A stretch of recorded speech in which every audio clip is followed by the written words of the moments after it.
ഇന്ത്യയുടെ തൊഴിലാളി ഫാക്ടറിയാണ് രാജ്യത്തെ ഏറ്റവും ദരിദ്ര സംസ്ഥാനം കൂടിയായ ബീഹാർ. ഉത്തർപ്രദേശ് കഴിഞ്ഞാൽ വിവിധ സംസ്ഥാനങ്ങളിലേക്ക് ആവശ്യമായ തൊഴിലാളികളെ വിതരണം ചെയ്യുന്ന രണ്ടാമത്തെ ഒരു കേന്ദ്രം കൂടിയാണിത്. വികസനത്തിന്റെ വെളിച്ചം പോലും എത്തിക്കാതെയാണ് നിതീഷ് കുമാർ എന്ന മുഖ്യമന്ത്രി ബീഹാറിലെ ആജീവനാന്ത മുഖ്യമന്ത്രിയായത്. ഇന്നും ജാതീയത കൊടികുത്തി വാഴുന്നത് കൊണ്ട് ജാതിയിലെ മേലാളന്മാർ എന്തു പറയുന്നു അതാണ് ബീഹാറിലെ വേദവാക്യം. അതനുസരിച്ച് ഗ്രാമങ്ങളിലേക്ക് റോഡോ തോടോ പോലും എത്തും. ആകെയുള്ള സിമെന്റ് ഇട്ട റോഡ് പോലീസിന് വരാൻ വേണ്ടിയിട്ടാണ്. എന്തിന്? ജാതിയിൽ താഴ്ന്നവരെ അടിക്കാനും ഇടിക്കാനും കൊണ്ടുപോകാനും ഒക്കെ വേണ്ടിയിട്ട്.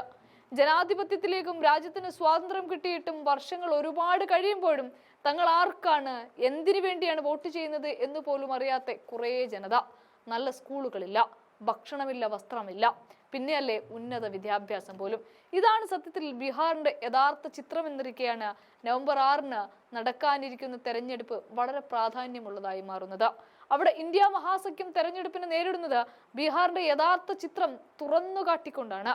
ദാരിദ്ര്യം, തൊഴിലില്ലായ്മ, വിദ്യാഭ്യാസമില്ലായ്മ തുടങ്ങി ഒരു മനുഷ്യന്റെ അത്യന്താപേക്ഷിതമായതൊന്നും ബീഹാറിൽ NDA സർക്കാർ നടപ്പിലാക്കി കൊടുത്തിട്ടില്ല.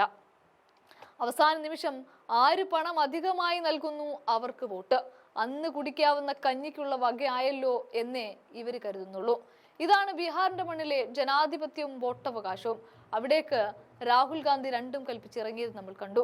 പിന്നാലെ ഇപ്പോൾ സോണിയാഗാന്ധി കൂടി അവസാന നിമിഷത്തെ വട്ടമൊരുക്കലിനായി ഇറങ്ങിത്തിരിക്കുമ്പോൾ രാഹുലിനെയും പ്രിയങ്കയെയും കടത്തി വെട്ടിക്കൊണ്ട് 40 പേരെ കൂടി സോണിയാഗാന്ധി ഇറക്കുകയാണ്. ഇത്തവണ സീറ്റുകൾ വാരിക്കൂട്ടിയിട്ടല്ല കോൺഗ്രസ് കളത്തിലിറങ്ങുന്നത്. പകരം കണക്ക് കൂട്ടി തുലാസിൽ അളന്നു മുറിച്ച് കണിശമായാണ് മത്സരിക്കാൻ സീറ്റുകൾ വാങ്ങിക്കൂട്ടിയത്. അവിടെ തന്നെ 52 സീറ്റുകളോളം അവിടെ കിടന്ന് പണിയെടുത്തിട്ടുണ്ട് മാസങ്ങളോളമായിട്ട് കോൺഗ്രസ്. അങ്ങനെ തമ്പടിച്ചു കിടന്നുകൊണ്ടാണ് വോട്ട് ചോരി മുദ്രാവാക്യം ഉയർത്തിയും ഗ്രാമങ്ങളിലൂടെ സഞ്ചരിച്ചുകൊണ്ടുമൊക്കെ രാഹുൽ ഗാന്ധി വോട്ടുറപ്പിക്കുന്നത്. അവിടെ തന്നെയാണ് ജയിച്ചേ അടങ്ങൂ എന്ന വാശിയിൽ സോണിയാഗാന്ധി തന്നെ നേരിട്ട് 40 പേരെ താരപ്രചാരകരായി ഇറക്കുന്നത്. മാത്രവുമല്ല, ഇന്ത്യ മുന്നണിയുടെ കരുത്ത് കൂട്ടാൻ കൂടിയാണ് സോണിയ ഈ 40 പേരെ ഇറക്കുന്നത്.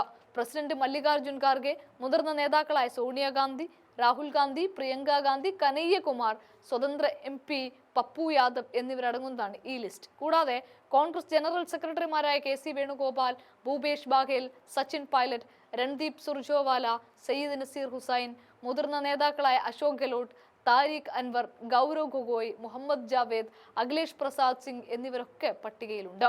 2 ഘട്ടങ്ങളിലായിട്ട് നടക്കുന്ന തെരഞ്ഞെടുപ്പിന്റെ ആദ്യഘട്ടം നവംബർ 6-നും രണ്ടാമത്തേത് 11-നും നടക്കും. നവംബർ 14-ന് ഫലവും പ്രഖ്യാപിക്കും. RJD, കോൺഗ്രസ്, ഇടതുപക്ഷ പാർട്ടികൾ എന്നിവ പ്രധാന കക്ഷികളായുള്ള ഇന്ത്യ സഖ്യത്തിന്റെ മുഖ്യമന്ത്രി സ്ഥാനാർത്ഥിയായി RJD നേതാവ് തേജസ്വി യാദവിനെ കഴിഞ്ഞ ദിവസം പ്രഖ്യാപിക്കുകയും ഒക്കെ ചെയ്തിരുന്നു. അതിന് പിന്നാലെയാണ് 40 പേരുടെ ലിസ്റ്റുമായി സോണിയ നേരിട്ടിറങ്ങുന്നത്.